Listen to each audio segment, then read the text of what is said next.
How to fix Share My Location not working on iPhone. If you're having problem with Share My Location, then this video is a cert guide to help you out.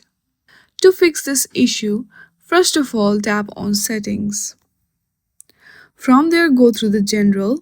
There you will see Date and Time option, tap on it and make sure that it is accurate and set to automatically.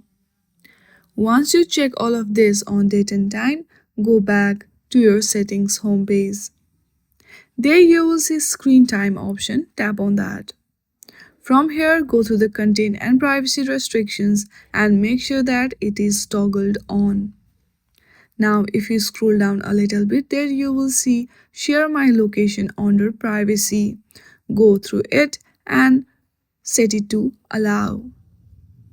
Once you do all of this, check if your Share My Location is working or not.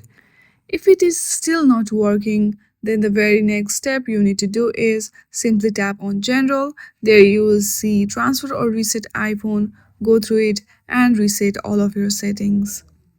Once you do that, your Share My Location not working issue will be solved. I hope you like this video.